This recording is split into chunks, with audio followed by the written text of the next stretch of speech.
Hey, hello, Paige. Do you recognize where I am? I'm at Common Grounds. I got the drink, but they kind of forgot, and the other lady did it instead of the one that was going to make it the way I liked it last time, so it's not as good.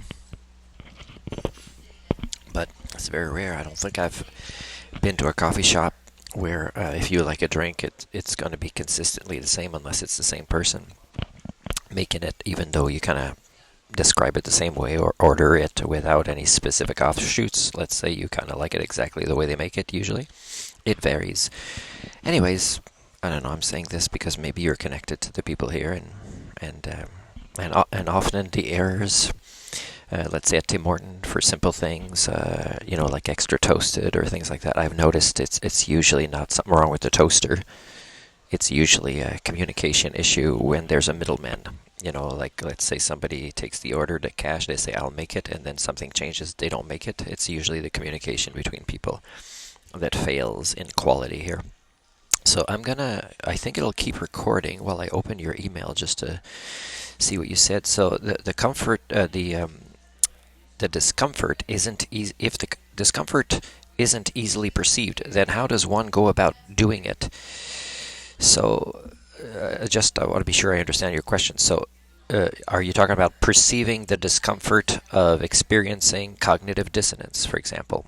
If that's your question, then one way I can answer is, when the people primates, the common folks that suffer from HSD, and they are very much hanging out with like-minded people that are also reality compromised and also thinking compromised, then they will not eventually embark in conversations that lead to this discomfort.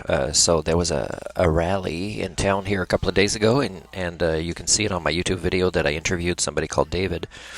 And then there's people coming in trying to interfere, and it's not his spouse that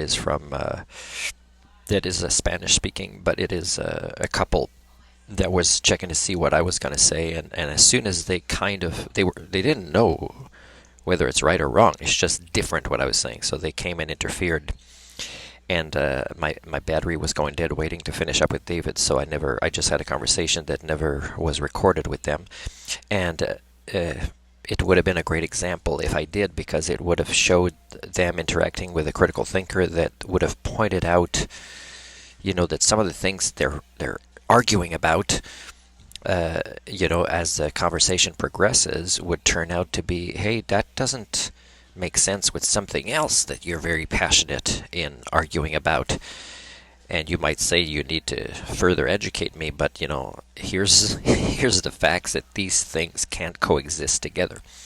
So it would have had to be, in this example, a conversation that led to pointing that out. And many years ago, like 8 years ago, let's say, or maybe more, I was on Vancouver Island, and it was a popular time where people were getting others to sign a petition to legalize marijuana in Canada. And when I had conversations with them, asking them, why they take it, and often it was just leisure, it wasn't really for medicine, but they were kind of hoping that it would become part of the norm, right? So they were failing in the maturation process, or the becoming an adult, or a personal development process. And it's hard to do without a society that helps with that. And we're not structured this way anymore, and it's getting worse. But the people have had to often sit down. Like, they have to sit down. There might not even have been a table. If it was in a mall, I talked to somebody in a mall, they had a chair and table. But if it's just at the corner in front of the post office, they would just lean on some cement just from this conversation. So the discomfort was, they were tired, they were flustered. It's like a tilting pinball machine. I just pointed out inconsistencies in what they were very passionate about, and because they couldn't coexist these different things at the same time in reality, and they kind of intuitively knew about this, but without engaging in such conversations, and it never came up for them to discover it, because most people generally have discomfort of many things. Just the stress of a poorly managed life because of HSD, and also just generally unhealthy people eating unhealthy things and living unhealthy lifestyles, and just in in constant effort of pushing down denial of information, how things are getting worse, but wanting to kind of feel excited about raising kids at the same time. For example, this is, they're already in discomfort, and unless they're very skilled at observing and pinpointing things, like for me, if I feel a feeling and it's very light, oh, it's like, where's this coming from? And then I review the events of, let's say, the last 12 hours. It's this specific event that triggered that feeling that's very light. But I practice this. I practice the fine-tuning of the little kind of meshes and flavors of my experience through my body and my feelings and my thoughts. And most people don't do this kind of practicing. So they might have a discomfort when cognitive dissonance is starting, maybe by accident, but not because they're engaging in conversation that would really make the discomfort grow. But it's just a little bit there, and it could be there just with them, watching something they want to believe in the news, let's say Fox News, and then they kind of, okay, I don't see how that fits into what I believe so far. And then maybe they had have a thought, hey, if I talk about this, that friend's going to question me on something that I've been saying for a long time, which seems different than what I want to promote as also believing on Fox News. So they'll have their own discomfort without a conversation as well sometimes. And again, we have to talk about these phenomenons. We have to talk about an inability to suffer, to practice critical thinking.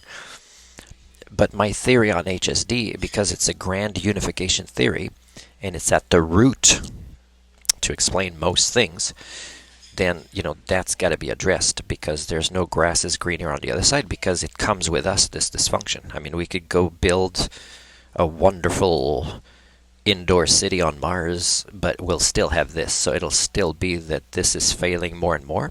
And if we don't prioritize this, then yes, it doesn't matter how much money or technology is invented or money invested in fixing what we think is outside of us when the fixing needs to be inside of us. So this is a long video. I'm going to go see if it's still recording. And hopefully, whatever internet you have access to, looks like it's still recording, will be okay.